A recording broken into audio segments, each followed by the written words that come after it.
వాడికి కూడా వస్తుంది, కలిపి తీసుకెళ్ళు. ఓకే చెప్పానుగా, నా కొడుకు గురించి నాకు తెలుసు. ఒక్క నిమిషం కంటే ఎక్కువ టైం తీసుకోడు.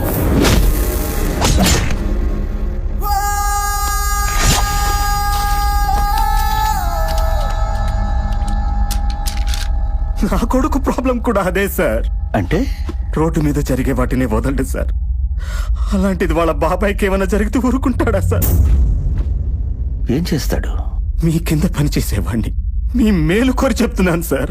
ఏం చేస్తాడు? మొత్తం పోతారు. మేమా? ఎక్కడో ఉన్న మిమ్మల్ని ఇక్కడ దాకా తీసుకురాలా? నేను చెప్పేది వినకపోతే ఇక్కడున్న వాళ్ళు అక్కడికి పోతారు.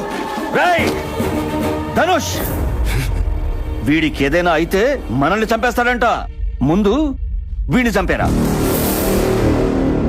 ఏంటి? చంపేస్తావా? చంపేస్తావా? చంపేరా, చంపేరా. ఈ పెద్ద మనిషి మీ బాబాయ్ని చంపేయమంటున్నారా?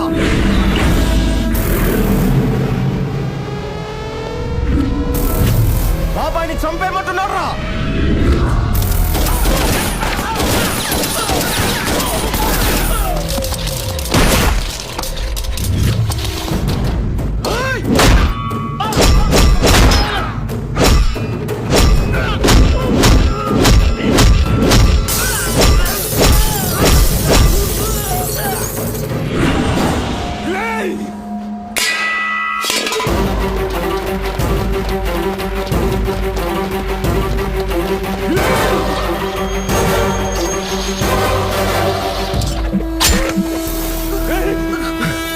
ఇప్పుడు తీసుకెళ్ళరా హాస్పిటల్కి మీ బాబుని.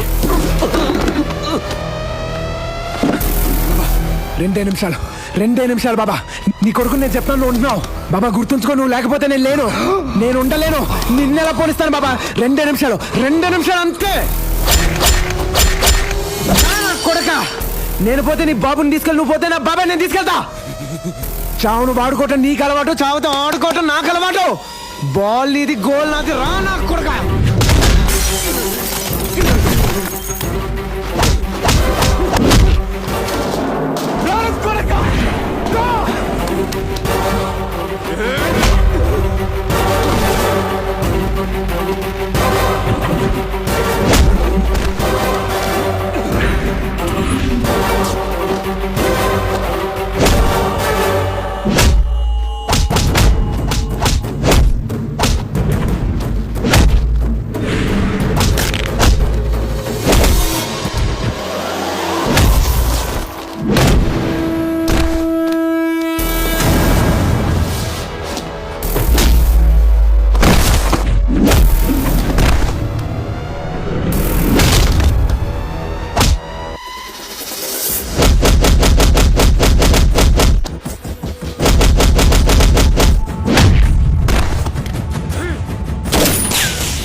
దోషులు ఎవరో ఛేదిస్తున్న పోలీసులు. డీజీపీ స్పృహలోకి వస్తే గానీ అసలు విషయం తెలీదని మీడియా మొత్తం హాస్పిటల్ దగ్గర వెయిట్ చేస్తోంది.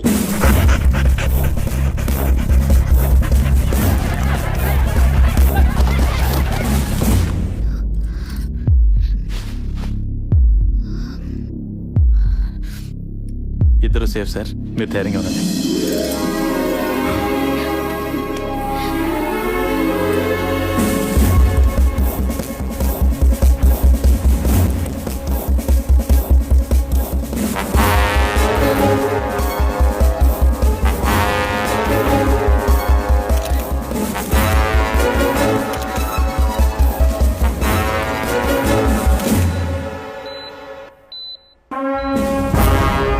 మీడియాని పిలవండి, నేను మాట్లాడాలి.